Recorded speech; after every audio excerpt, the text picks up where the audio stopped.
Yeah. Okay. Welcome. This meeting is now called to order, and the roll has been taken.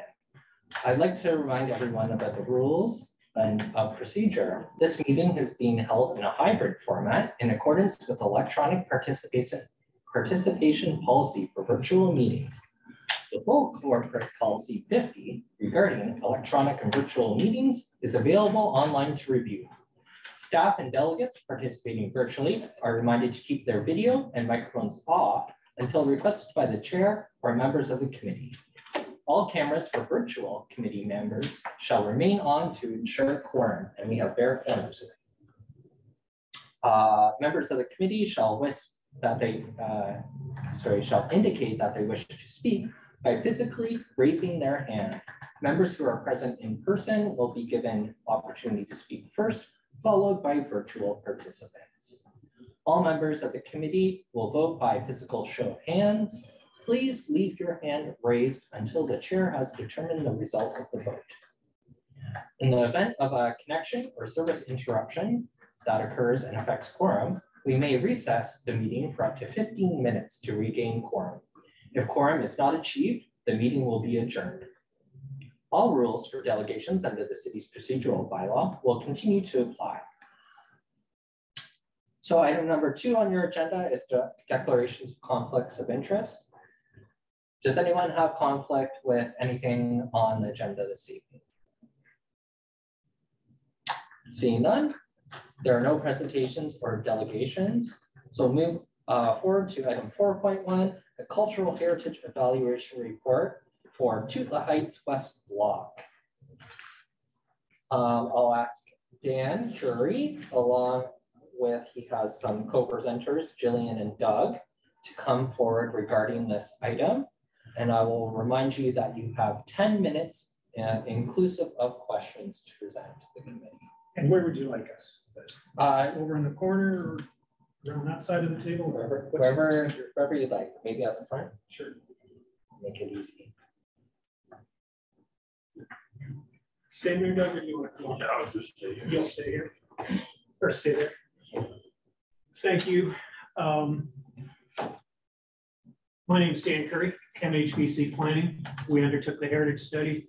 With me is Jill Smith, also with MHBC, and Douglas Stewart is with Arcadis and has led the planning part of the block plan. So what we thought we'd do, Jill, we've got a small on-screen presentation that Jill will take maybe 5-6 minutes that just really summarizes the study.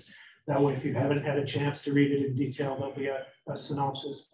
And then we're certainly here for questions, and Doug has come. If there are any questions sort of beyond the heritage study that relate to the block plan, he can handle those. So with that, Jill, turn it to you for a brief presentation, and then after the presentation, we're happy to answer whatever questions the community has.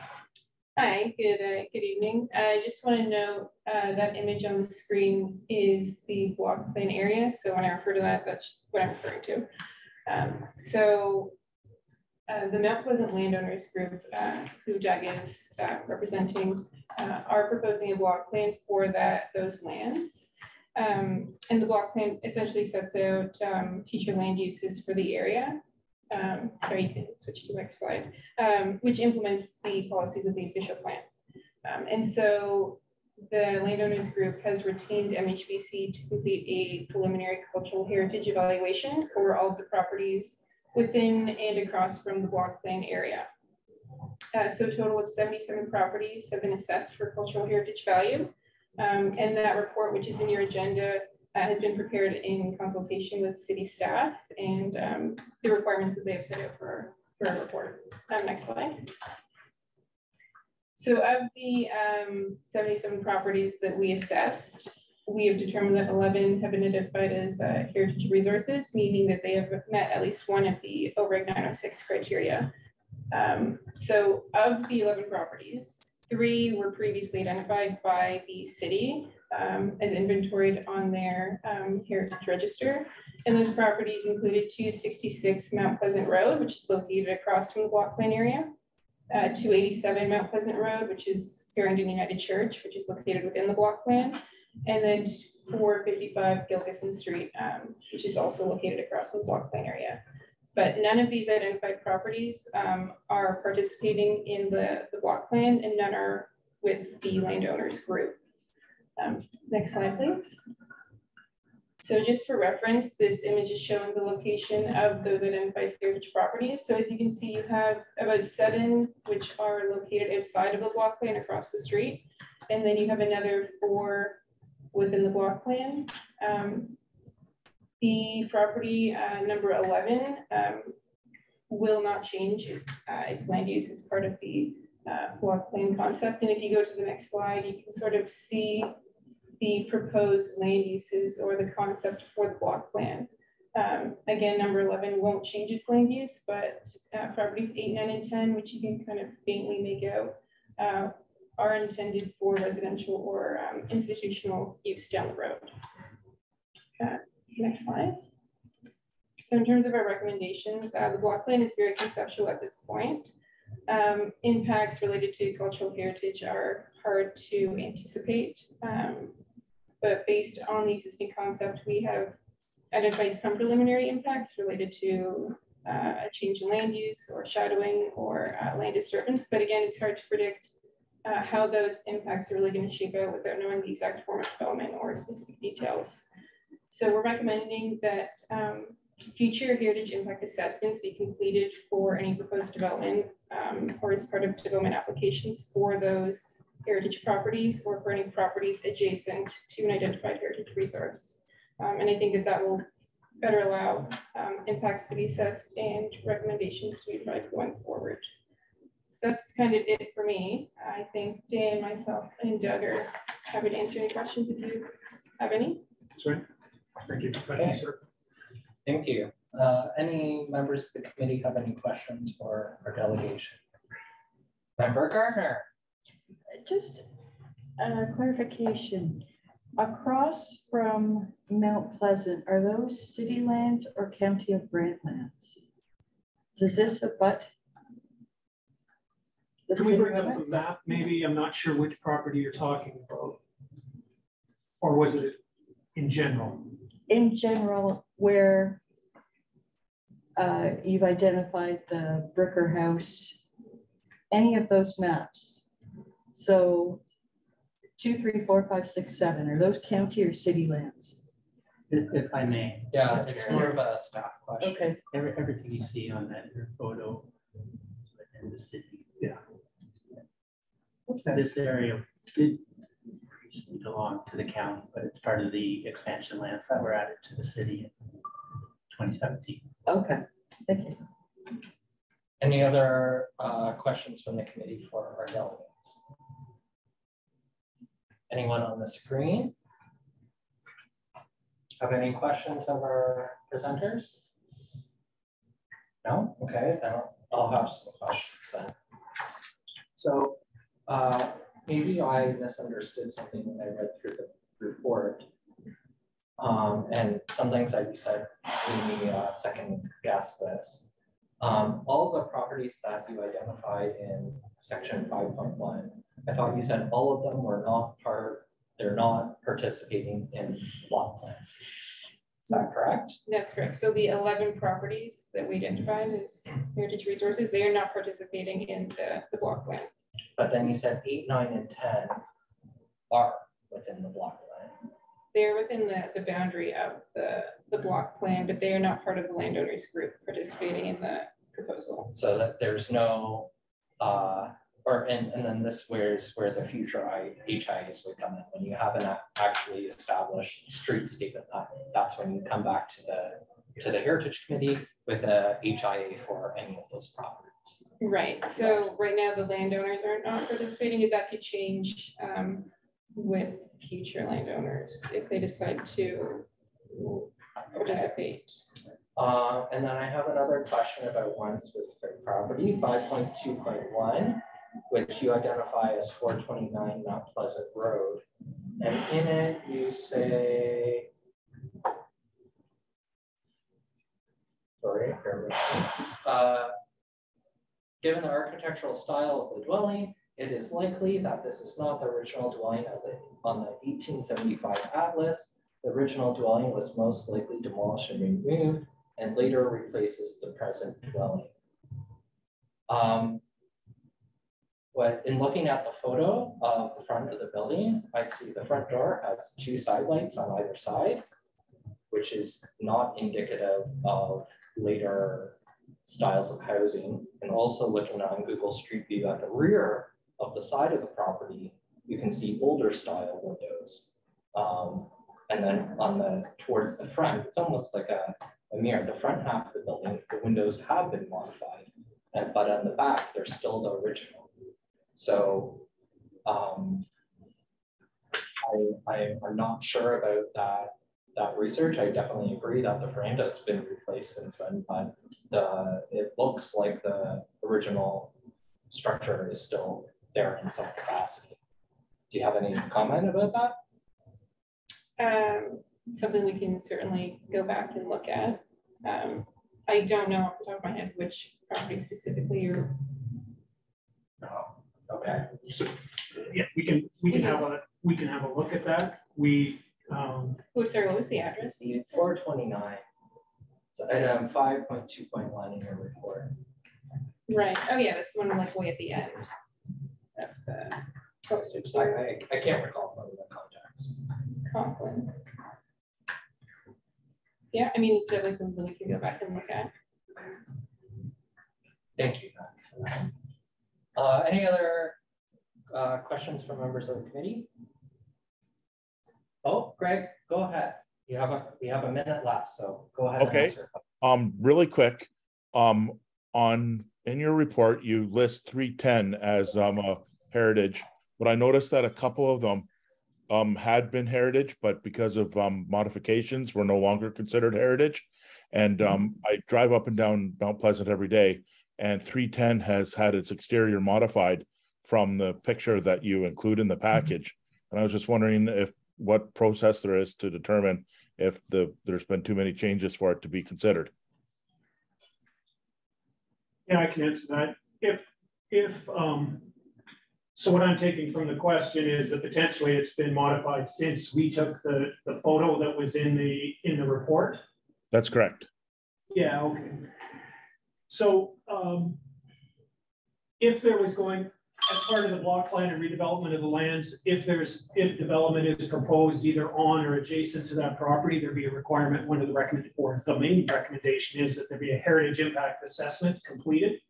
And at that time, if it's clear that the building has been modified such that it no longer has heritage value, that would be probably the very simple conclusion to that HIA.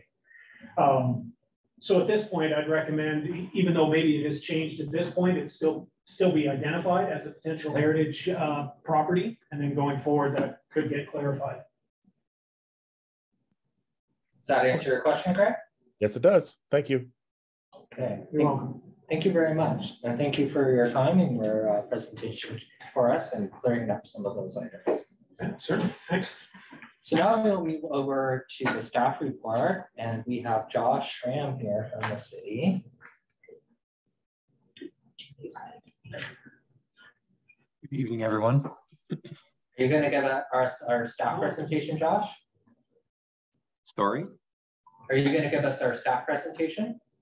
No, there will be no staff presentation in regards to the presentation from MHPC will be sufficient there, Nathan.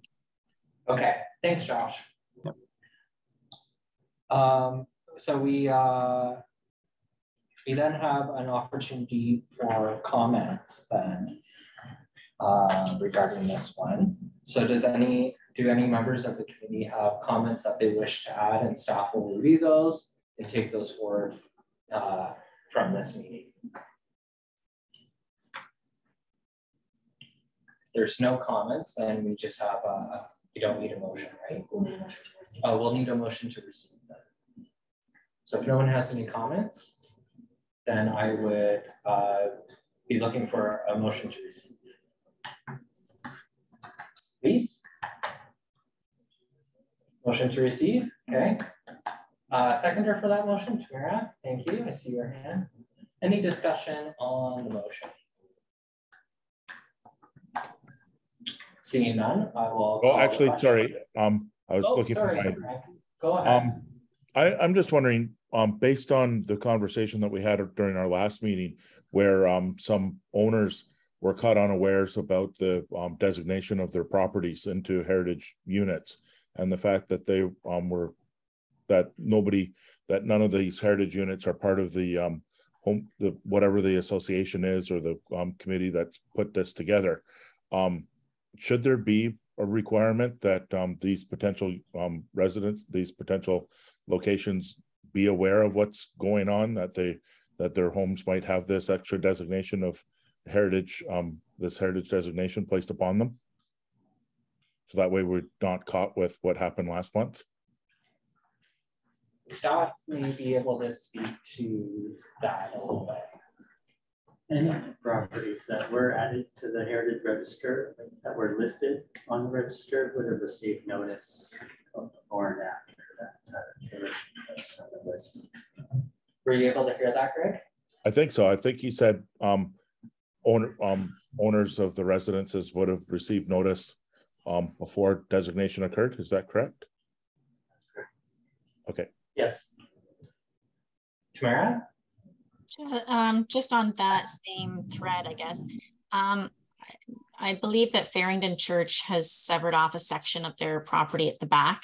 They're in the process of the severance. Would that affect the new owners, or how does that work for them, I guess, if they're not part of this? I see Josh has appeared. He might have an answer. Yeah, through the chair.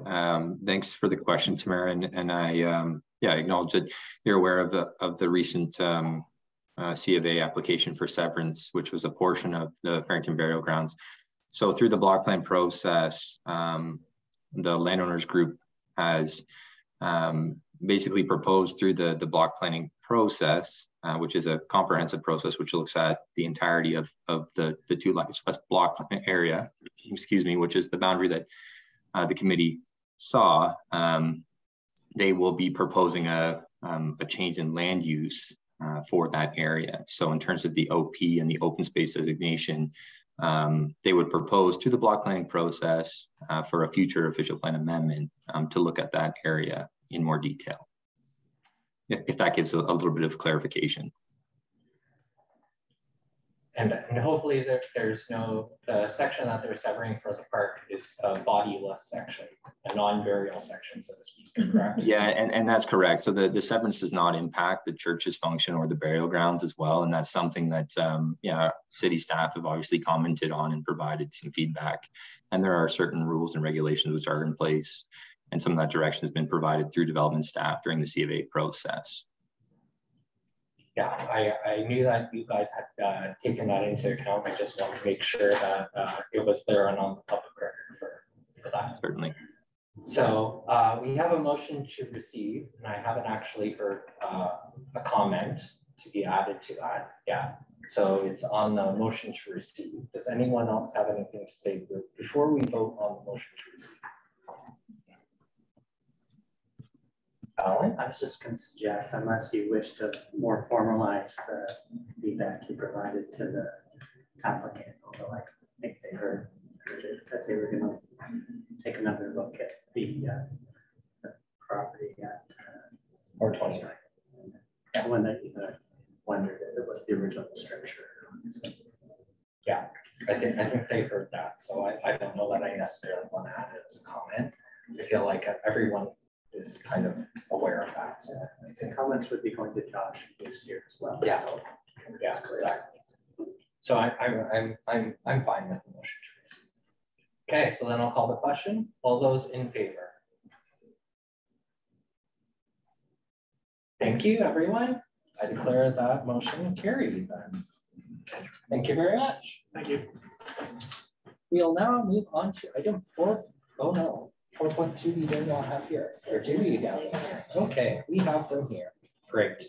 So 4.2 is a heritage permit application as well as a heritage grant application for 95 Dufferin Ave. And we have Cameron Smiley to come forward and speak to this item. Cameron, you have 10 minutes inclusive of questions.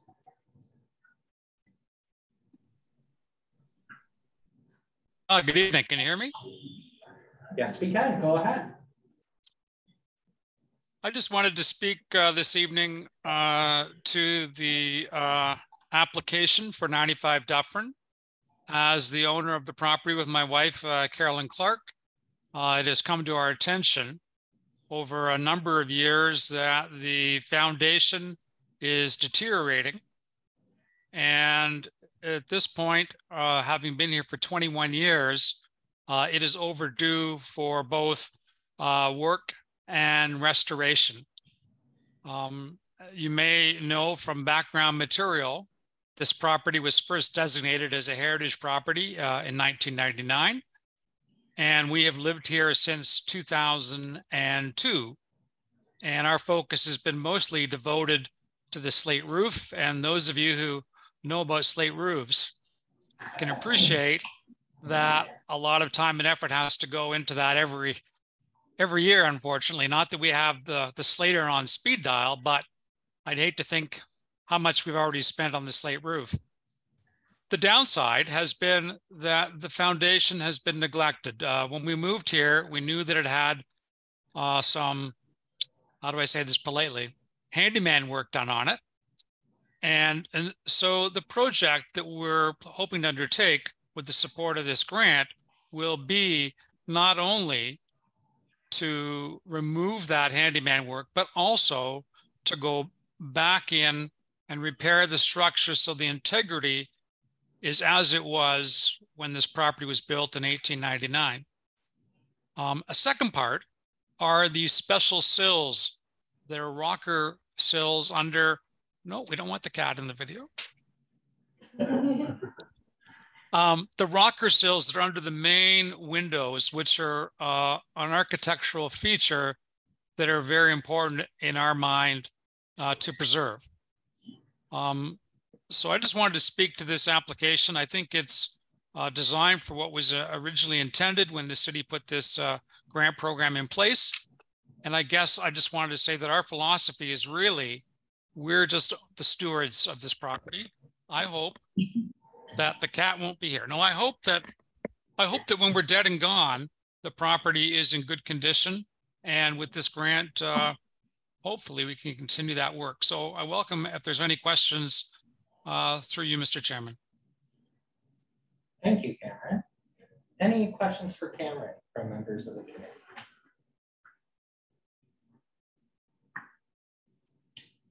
Well, you don't have any questions. I'll ask a couple. So you said that you moved in 2002, and that from the images that were provided in the report, I see what you mean by some handyman work there. So that work was done prior to you guys even acquiring the building, correct? Cameron? Sorry, you're breaking up there. Okay. The work to the foundation, that was done prior to your possessing the building, owning the building. Yes, we cannot take credit for that mess that's on the face of the foundation. And I have to say, I think the city staff photos show it, but whoever did it was very thorough. That work is on all four sides of the building. Oh, wow. Okay. I just having come from our Heritage Conference as well, we noticed some similar buildings when we were on tour in London that have similar very, very horrible patch jobs on it. So, and I pointed it out to someone and someone said, oh yeah, that's a couple days work. So I think it's great that you've recognized that and that you're looking to fix it. I have a question about, because this also came up a little bit at our Heritage Conference, about the grant program. How did you, so when you had to do the slate roof before, the grant program was not around and not accessible to you? And then also, what do you think about the value of the grant and what it does for you in your heritage property?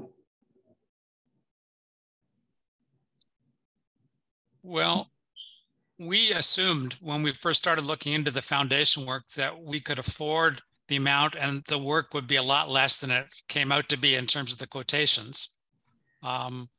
So you know, if we can get that grant, we will struggle to pay the other half and get that done. Based on the photos, I don't think that we can wait much longer, especially when you look at some of the depth of the deterioration. I think in some cases we're halfway through the entire depth of that foundation wall. Okay, thank you so much for your presentation and coming here tonight. So I'll move on to Michelle's report for this. I think Karen might have a question. Oh. Sorry, I didn't see it. So I was just going to ask about the quotes. I see that they've been submitted to planning staff. I just didn't know if there was copies of them that we could take a peek at. Okay. Yeah, they're included in our package, in our agenda. I'm just looking at them now, page 146 and 147. I have the HTML version up. It doesn't show them. I'll look in the other package. Thanks. Okay, Michelle, go ahead with your report. Good evening, Chair and committee members. My name is Michelle Adjeste, and I'm a policy planner with the city. And I will be presenting Heritage Permit Application HA0723 and Heritage Grant Application HG02-23, which is for 95 Dufferin Avenue. Please go to the second slide, please. So this is an individually designated property that was designated in 1999 through bylaw 11599. The architectural style of the single family dwelling is the art and craft design. So these buildings are usually characterized by the red brick that you see here in the photo, with textural materials like painted with shingle, colored glass transoms, and an open wraparound porch. Next slide.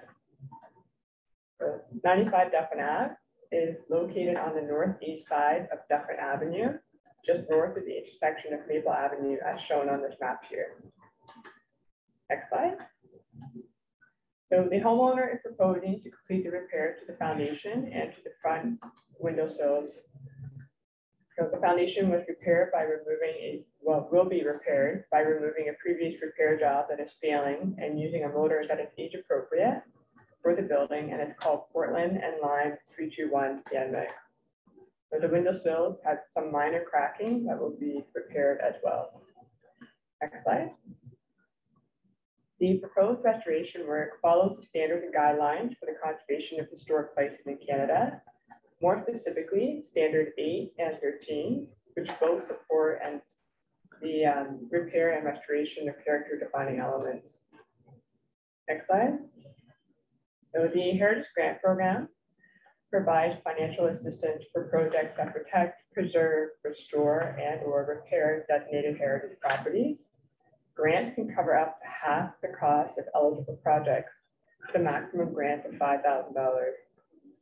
Grant money is transferred to the property owners upon the satisfactory completion of the work within 1 year of approval of the Heritage Grant application. Next slide.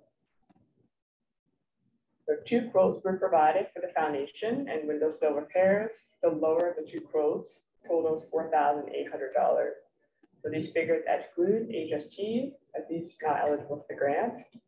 The maximum grant possible for HG, which is day 02-23, is $2,400. Next slide. The recommendation is that the request to alter designated property at 95 Dufferin Avenue in accordance with the details described in Heritage Permit Application HA-07-23 be approved, and that the request for a Heritage Grant application in accordance with the details described in HG-02-23 for 95 Dufferin Avenue be approved. Okay. I'd be happy to take any questions. Any questions for Michelle? Don't see any. I think we have a pretty straightforward case here. So the report recommendations are that the Heritage Permit application be approved, as well as the Heritage Grant application. Is there anyone who would like to make that motion? Sandra, seconder. Councillor Samwell. Any discussion on the motion? Seeing none, I'll call the question. All those in favor? I declare that carried. Thank you very much, everyone.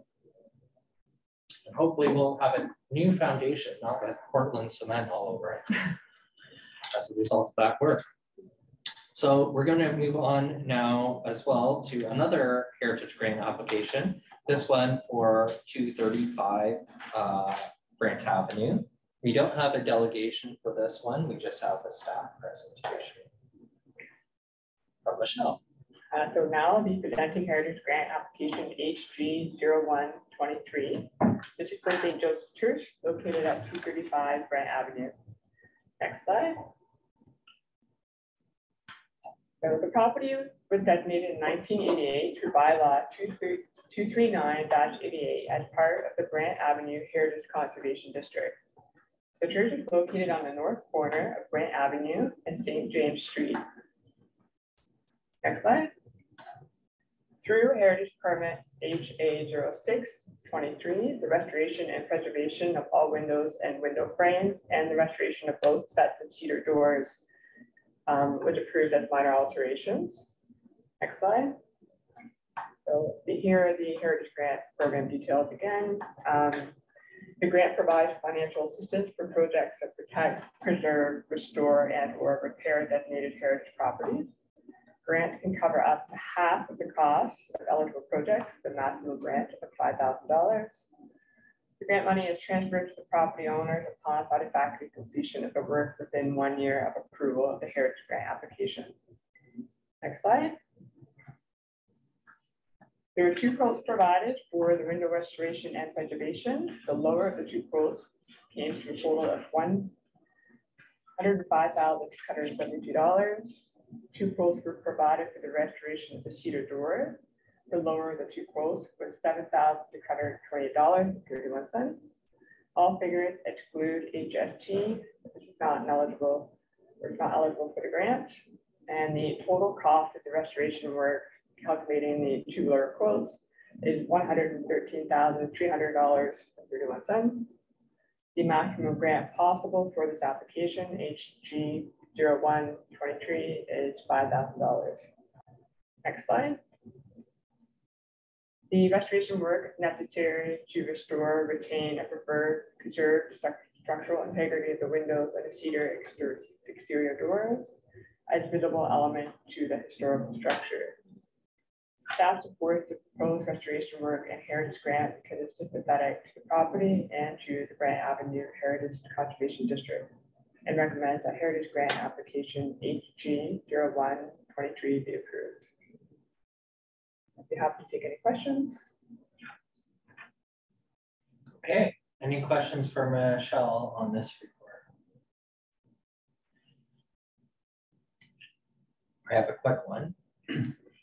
So we created this Heritage Grant program to assist property owners with their heritage improvements and restoration. Throughout our time here, I think most of the grants have been reasonable. They have been, 50%, and very rarely do people hit that maximum $5,000. This case is a little different. The quote is for more than $100,000 worth of work, and $5,000 doesn't seem like a lot to help assist with that. So I'm wondering, I know we're still in the pilot program kind of like thing for this, right? Because it was extended because of COVID. I'm wondering if there are maybe, as part of the review that happens afterwards, if there's a possibility or something like that, where if it were over $100,000, maybe the maximum of the grant would be slightly higher, to recognize that that is a more substantial cost, and at the same time trying to help the property owners with that massive restoration cost. I mean, this isn't what I would describe as a normal one that we would see, but I'm just wondering if that there's any idea or like thoughts about increasing the maximum amount if the grant exceeds a certain value. I can answer that. Yeah. That certainly would be one of the questions that we would be asking when we do the review of the program. So as you recall, it got extended through to the end of 2025, and we'll report back to council on the what's happened with the grant program, how many applications we had, and we'd be identifying issues like this as well in terms of helping us ask those questions and whether or not we need to increase the amount, or are there certain circumstances in which we would want to increase the amount, such as this, where the church is making quite a substantial investment into their building. So most definitely that's a question we'd be exploring at that time, and ultimately it'll be up to council as to the amount of the grant that they manage to provide through the program. But maybe it could be a sliding scale of circumstances. So, yeah, we'll look at that. Thank you for that answer. Bev. And I noticed in the document that it states there's about $57,000 remaining in the grant program. Is that, I can't recall, is that an annual figure, or is that one that was set out at the beginning of this program, and when it runs out, then the city will be considering how to? It was set out at the beginning of the program. Again, it was set out as a pilot project. So yeah, it's a finite number. When we hit that amount, we would need to go back to council to ask for more. It's not okay. a recurring amount. Okay. I believe it was structured as $25,000 per year. That's the program was first initiated, and then COVID happened and we extended the pilot, but we didn't add on to the amount. We just making use of the what's currently remaining. Over. Okay. Yeah, so I think that we started that grant program in 2019, just ahead of the pandemic, and it was supposed to be 3 years, and then the pandemic really derailed that. So then they went back to council, and I want to say it goes until 2025, or is it 2024? 2025. Okay, good. I thought maybe my brain wasn't working. I wasn't remembering details properly, but thank you for making sure that I'm on top of things. So any other questions for staff? I see Councillor Sullivan has his hand up, and then I'll recognize Tamir after that.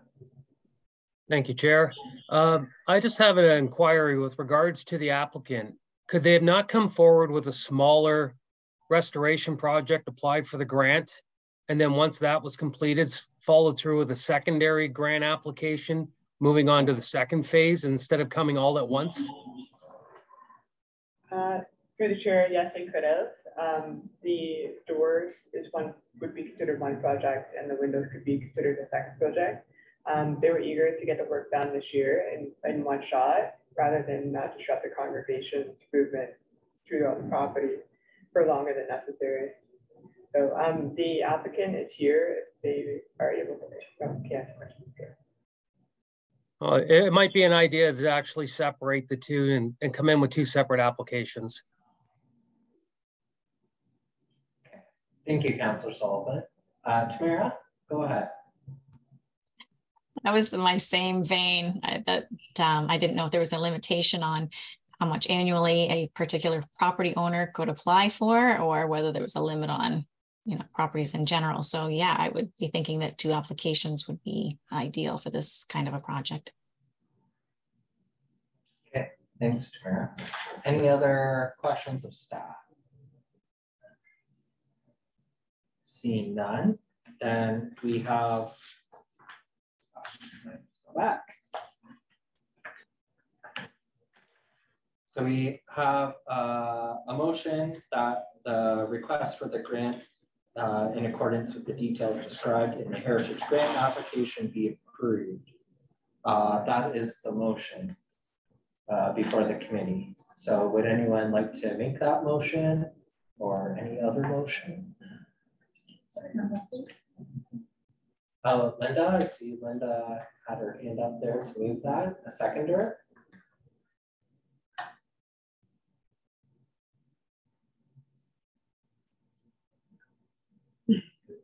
Did he? I did not see anyone else have their hand up.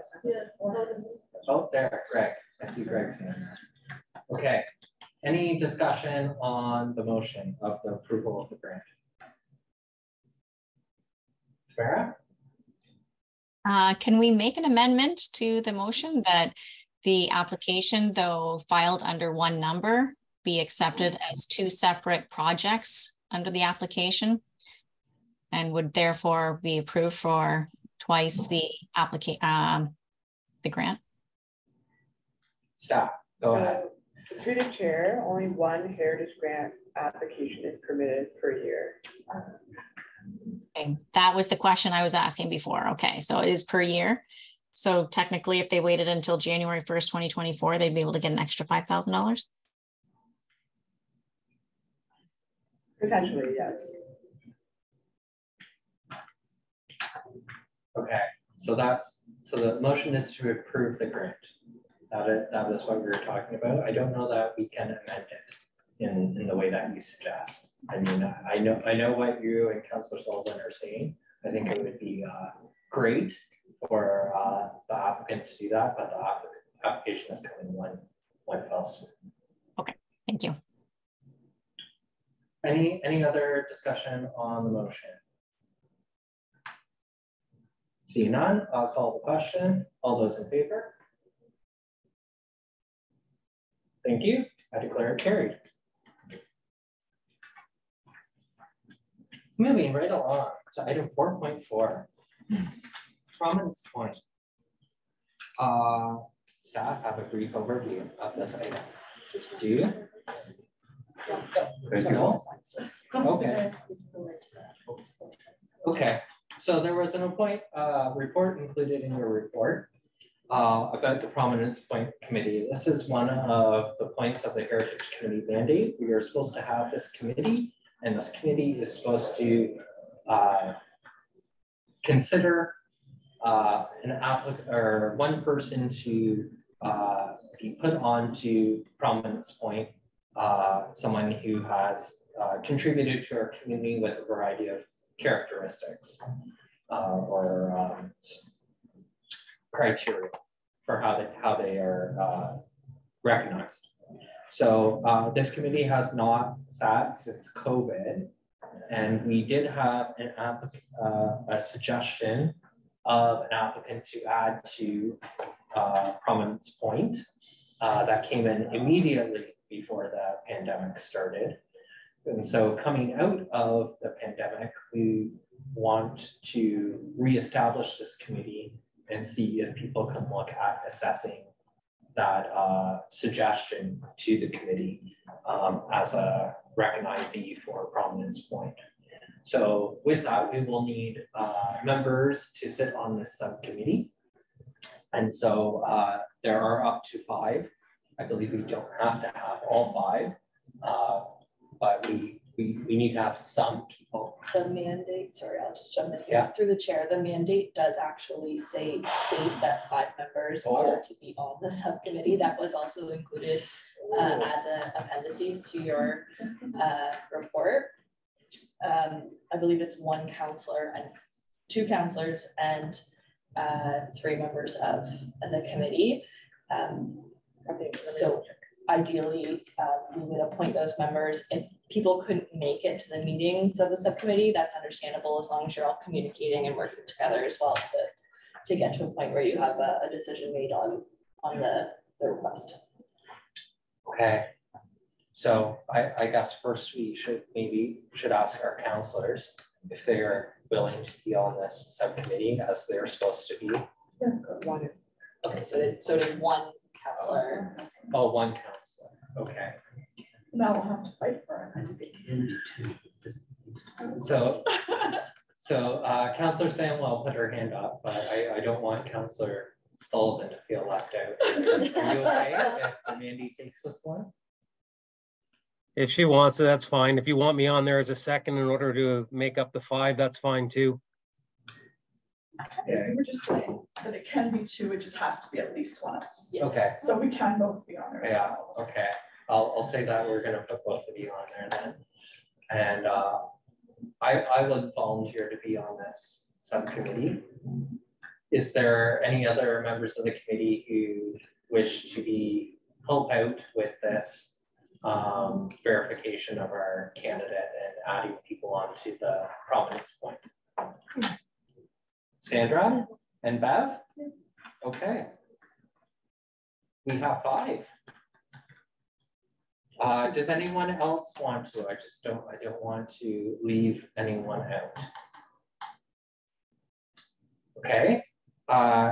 Seeing none, then I would entertain someone to make that motion that we reestablish, according to the Prominence Point Subcommittee, as in report 2023-453, and appoint the following 5 members, being Councillor Samwell, Councillor Sullivan, Member Etherington, Member Gardner, and Member McCucci. So Lise, you're moving it? Yeah. Okay, thank you. A seconder? I see Tamara's hand up there. Any discussion on the motion? Seeing none, I'll call the question. All those in favor? Thank you. I declare that carried. All right, moving right along. We're making good headway, guys. Man. So we're on to consent items. So we have the minutes from our previous meeting that were included in our agenda. I'm just scrolling forward to those now, maybe. So right at the end, the agenda. So any errors or omissions in the minutes that people noticed or wanted to point out? No? Can I have a mover and a seconder then to adopt the minutes? I see Councillor Sullivan and Tamara as a seconder. Any discussion on the minutes? Seeing none, I'll call the question. All those in favor? Okay, I declare that carried then. Thank you very much. So on to item 5.2, we have a verbal update from our Ontario Heritage Conference in London. So maybe I'll at least go first.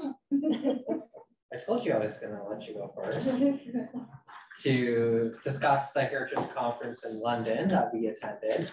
And then I can wrap up with some additional comments after Lisa's done. Okay.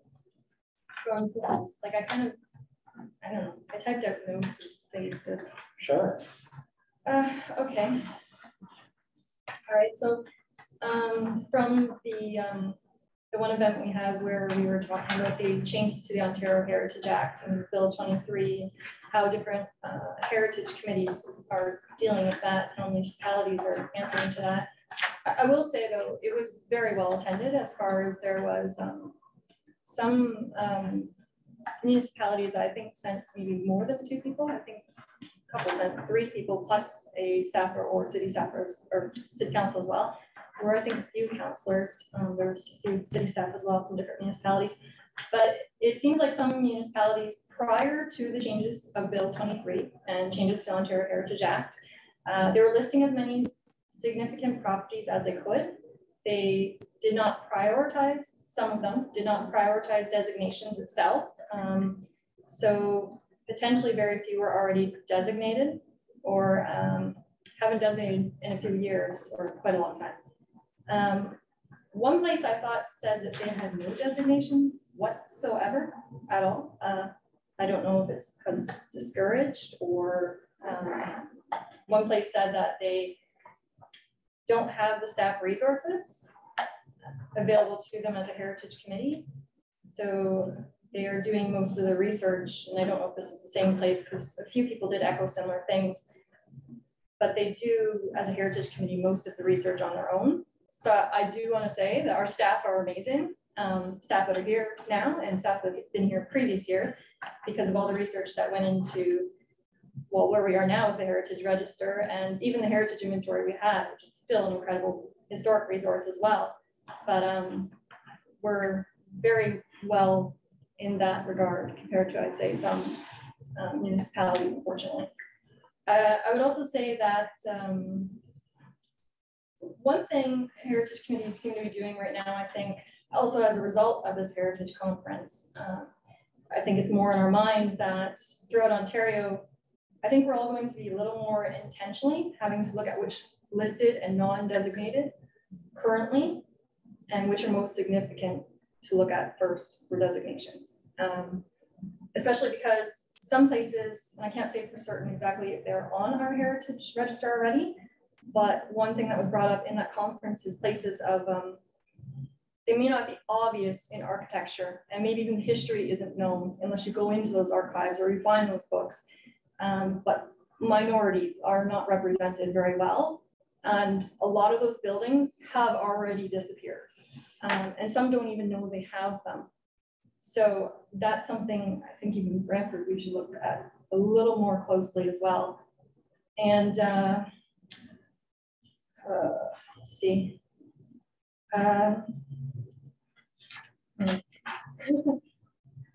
One thing I do want to say, I have a few things I want to say, I don't know how much time you want to give me, but the one thing I can't avoid saying is downtown London, specifically to have this area that's Dundas Place, it's pedestrian friendly. Going in downtown London specifically, I was almost in awe of how much built heritage they still have. And you all know I'm passionate about that. And I was passionate in the past, and I'm passionate now for what we have currently and what we lost. And just if you were able to see downtown London, I think if you were to see downtown London and come to Brantford and look here differently, you may, I hope, especially this summer, I'm gonna say one thing, please look up when it's safe to do so. Look up and see the architecture that is there. Right now you might see boarded up windows, boarded up doors, and things are looking kind of sour or sore, or some may say, derelict. But if you could see the places for what they meant to us at a time, before I was even born, so what they meant to people in the past, and what they could be, because there's so many places just in downtown London alone that I'm actually shocked to see they're still there, and that they have businesses there. And a lot of businesses do want those old storefronts that are on your main streets in your downtown cores and the surrounding area. So my hope is that we as a city become respectfully more vocal about how we want developers and owners to use these historic front facades as much as they can. Maybe they can't reuse the whole building, but hopefully they will consider those front facades, because at least you'll preserve some of the past, as well as finding a way to creatively incorporate new. And I do think, again, because we went to the London Ontario Heritage Conference, I'll refer to London. If you get the chance, please look at specifically Dundas Street, Richmond Street, there's a few others there that I can't think of offhand, but I wish I could share with you a PowerPoint presentation. Between each event, and even when we were going back to the hotel and I took pictures of almost everything I could architecture-wise. So I'll say it again, anyone who comes to Brantford, especially those that currently live here, I hope, as long as safe to do so, look up and see the architecture is there. Specifically, one building we have downtown is rare in Ontario, if not all of Canada. And she may not be obvious, but she, and I'll say she, is there. And that's one that we do need to look at designating. And if I can say one more thing, I'll just say that the Kellogg's factory and their adaptive reuse of that, and the tour of Old East Village, all I could think of was Eagle Place and the potential it had, but also the potential it could have. And I want to say that that is an incredible example of adaptive reuse of old factory buildings. They have a distillery district area. They have, sounds like the iconic Hard Rock Hotel is supposed to come there as well in an old factory building. And one more thing I'll say is new ideas need old buildings. And I hope we consider more of that in the future. Yeah, I think that's pretty good. pretty good summary of a lot of stuff that we talked about at conference. I will too talk about some of, I'll echo some of the same things, but I'll try not to repeat myself. It was very interesting that municipal heritage planning, the ministry was actually there. The ministry showed up for the first time in I don't know how many years. And it was very interesting because they had a panel of heritage people from a variety of municipalities, Hamilton, Guelph, and the person from Toronto, their heritage planner. And she talked about, she has to have 2 staff to manage the number of prescribed events. All they do is manage prescribed events that happen. And it takes 2 full-time staff people to do that. And even then they missed one. They missed a deadline for something. So to me, it's very challenging for the municipal staff, I feel like, to work in this environment. Sorry, Nathan, what do you mean by prescribed events? So there's certain things that happen, a planning zone application, official plan amendment, things like that. Those are described as prescribed events. Alan can give you a better definition than I can probably off the top of my head.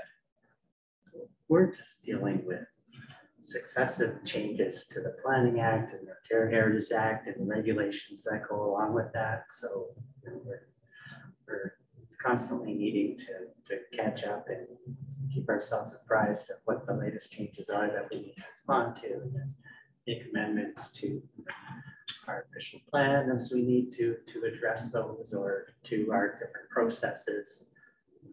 And so it's just a very, very busy time. It's not business as usual. There's statutory requirements. So like something can happen and you only have 60 days and you have to make a decision within 60 days and go through all the proper processes. And that seems like it's putting a lot of pressure on the planning staff. Not just here at Brantford, like it's across. And it is funny because the ministry said, what we are going to say does not constitute as legal advice. And they went to say that heritage conservation districts have to meet 2 standards under the Ontario Heritage Act. And the planner from the city of Toronto got up there and said, that's not what my lawyer says. She said, it's just like a certain percentage of the property have to meet 2. So the government introduced this new bill trying to clarify things, and already we have some muddy waters with things, right? If the ministry is saying one thing and the municipal staff that has a legal opinion from her legal staff says something different, then that to me tells me that the law has not been clarified at all. In fact, it has muddied the waters further. But it was good that the ministry staff were there. And as well at the meal, we passed a resolution, or there was an informal resolution by Community Heritage Ontario to do away with those statutory requirements, those time requirements under the Ontario Heritage Act that were put in place by amendments to Bill 23. There were amendments to the bill. They were more related to the Planning Act in terms of what I think you're getting at with the timeline. So now there are fee rebates that the city is required to issue back to applicants for either site plan or rezoning application. If we don't, in the case of a site plan, approve their site plan within the 60 days. And with zoning, if we don't have a decision within 120 days. So that's just, in order to help us meet those timelines, we've made some changes to our internal procedures and taken advantage of one of the changes, which was the minor zoning bylaw amendment process. So now for matters that can be deemed minor in terms of the zoning bylaw amendment application, we have a streamlined process for that. So for example, we had to do an official plan amendment to allow us to do that. So we did that last December, and just actually going to council tomorrow night is our ratification of what the planning committee had approved a week or so ago about our improvements to our process to enable those minor zoning matters to be approved quicker through delegated authority. But again, there's all these little changes we're constantly responding to instead of just continuing on with the work that we were hoping to do. So like the Heritage Register itself. So thank you for your kind words, Lisa, about the work that we were doing. It certainly was a bit disheartening, the changes that came into place with respect to the future of the register. As you know, properties will be coming off of the register after 2 years. And we have presented to you in the past that we'll be coming back to this community council with a strategy for moving ahead with actual designations and considering what area we would look to for a district. So that was something that actually also came up in that ministry session. You know, it's odd that we kind of approach things backwards to every other municipality. Every other municipality was working on their heritage register. They were not designating any properties because also it took a lot more time to do that. So as a result, most municipalities seem to be throwing everything onto the heritage register. And now that has this 2-year requirement and they haven't designated anything and they have this long list of properties. And so it makes it much more difficult for them to go through and whittle down the properties. We almost did it backwards in the sense that we did our heritage register project at the end, but we still have this big list of designated properties, which is helpful. So now we hopefully will be able to, I mean, there's still a lot of properties potentially on the heritage register, but that should make our job easier compared to some of the other municipalities that have a list of, you know, thousands of properties and like only 1 or 2 designated. I'm gonna continue on my little report here because that was just one session. There was a keynote gala that they had that we also got to attend. The food was too much, had way too much food, but they had one of their staff people. I want to call him the arts and culture people, but that's not what he is. They designated London as it's the first ever in Canada UNESCO city, and they have 7 or 8 different criteria. And so they went with music, and apparently London, Ontario is the center of the music industry. So they went forward with this UNESCO designation, and they have great, amazing musicians there that perform there regularly, and the city helps support them do that. So I thought that was an interesting thing. I don't know which of the 7 different things that they look at for UNESCO cities would fit to Brantford, but I thought it was an interesting kind of way of looking at heritage. To go with that, on the Saturday morning, they had a magical musical mystery tour. So it's like a walking tour of downtown London. You stopped at a bunch of these historic theaters, historic sites where certain songs happened. There was one song that is written about the cannons in their Victoria Park there. Sweet Marie, yeah, that's right. So it was really, really kind of interesting, a different way of looking at heritage. Didn't focus as much on built heritage, but I mean, there was some. And then we did digital tools, which I also thought was really neat. So at first I was a little scared because the guy talked about using drones to fly and do 3D imaging of heritage buildings, which I thought was kind of neat. And then he said they were just using photography at first, but then he later clarified that they're using photography and LiDAR, which is what I would have thought. I was like, LiDAR, because then you have laser, millimeter precision. But he did one of these for the cannon in Victoria Park. He said it took him 5 minutes to do the imaging and then about 2 hours for the computational thing to go through. And it produced a realistic 3D rendering model of a heritage building. So Oh yeah, the normal school that they also showed as part of that. And then they also showed a hangar at the college there. Was it Huron? No, it wasn't Huron. It's Fanshawe. Yeah, they have an aviation room in there. So it was a massive hangar. And they also did one of these 3D renderings in there. And they said it took 24 hours for the computer to build everything after all the input. So, you know, different sizes and complexities just depending on the scale of the building or the structure. I thought that this might be an interesting tool for especially like heritage buildings that we're losing. We can create 3D renderings of these buildings before they're lost. And we have a record of what they're like if they get eliminated from the landscape, so to speak. The Saturday afternoon sessions, we went on a tour of 100 Kellogg's Lane. So it is an absolutely massive, massive building. It was like, I call it, it was 5 stories, but one story was the size of like a normal 2-story building. Like it was an absolutely massive complex.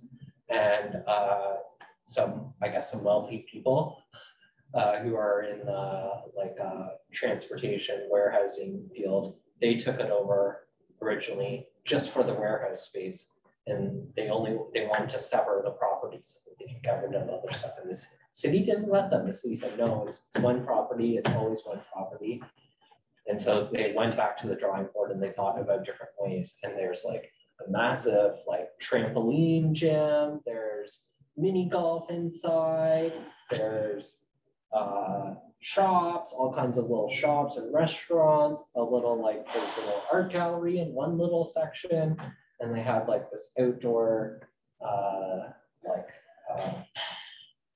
street beer festival like kind of thing, in addition to the construction that's going on there as well. They're putting in a pool and that Hard Rock Cafe hotel. So it really kind of highlights how these, you know, large heritage buildings that serve one purpose, they can actually be adaptively reused, not just for housing, but for other commercial purposes as well. The other thing I will point out, we did not go to the session because we were doing the tour of the 100 Collins Lane, but there was a session on grants and the property tax reductions. And I heard a variety of things from people. I heard that the direct subsidy of your taxes does not work. I heard some people say, and then I heard another person say the opposite, like it works well when you blend it with a heritage grant program and a tax reduction program. And one of the people that was part of that session actually comes from Brantford. So they're a Brantford person, but now they're working up in Collingwood. And then the final thing that we went to was a session from the London museums. They had 8 or 9 different museums up there. Each of them brought an artifact and explaining why that artifact was important and how it helped preserve the heritage of the community. So overall, it was like a really great conference. I'd encourage people to consider going next year when it's in Gravenhurst, I want to say. And I'd also encourage, it'd be nice if a staff person would be able to go. And it would also be nice if a counselor would be able to go. Because there were, particularly for that Build 23 workshop, they split people up into different groups. So there was, the biggest group was the municipal planners that were all there. And then we were put in the small group with the volunteers, what they call us our volunteers, our heritage community members. And then they had a separate group just for counselors. And there was like a bunch of the counselors that were there too. So I was interested in hearing what those guys were talking about, but I wasn't allowed to go because I didn't have the right protocol, unfortunately. So, but things to consider for next year, if you're interested in going to Gravenhurst, right? You know, we have a budget of 1,500. If we maybe we can bump that up a little bit in our request to council next year, so we are able to send 3 people. it'd be great to see some more people come back with ideas to share to the Heritage community about what they've learned.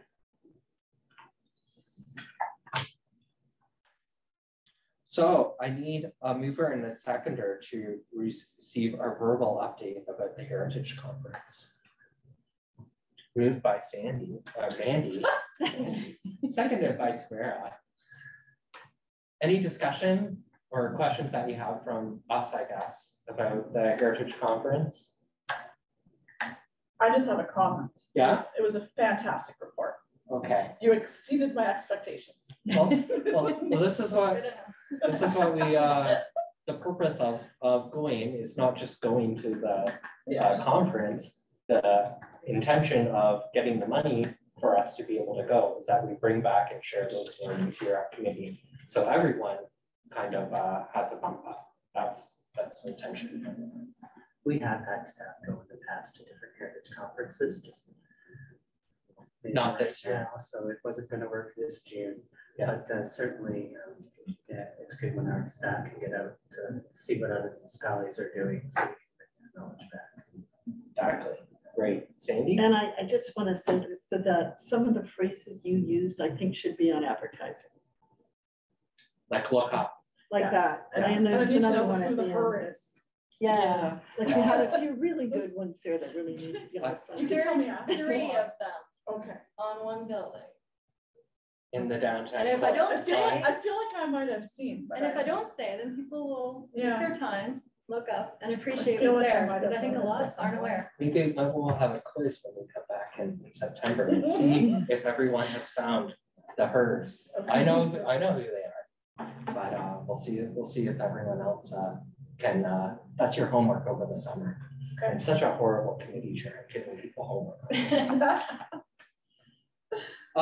Any other comments then before we vote on that motion to receive? I see Councillor Sullivan had to say that. No? Okay. He was volunteering to go next year. So Can I add one thing maybe? Sure. Okay. Some municipalities might have something that's like a list of buildings and landscapes that they actually have it on their heritage agenda, and they discuss it and potentially update it each meeting. And it will be in regards to, for them, endangered buildings and landscapes, as well as those of interest. And it's not dependent on if it's designated or if it's listed. And it doesn't have to come before them if they don't have to wait for a demolition permit. So I'm hoping to bring something of that forward in the future. Okay, very good. Okay, so seeing no other comments, I'll call the question on receiving our old report. All those in favor? Thank you. I declare that carried. There are no resolutions and no notices of motion. So I'll remind members that we do take a hiatus for a little bit over the summer, and our next scheduled meeting is in September. Our next scheduled meeting is August 28th. Oh, sorry, I misinformed you. Something I will not attempt to do in the future. It's August 28th. I'm sorry, I apologize. Councillor Sullivan, do you have something to say on that, or is your hand up from before? No, I just wanted to say, I don't know if you guys already covered this or not, but I wanted to welcome Lisa back to the fold. It's nice having her back. Thank you, Councillor. Okay, great. So with that, I will declare the meeting adjourned, and we will see you in August. Thank you, everyone, for a great meeting. Good summer.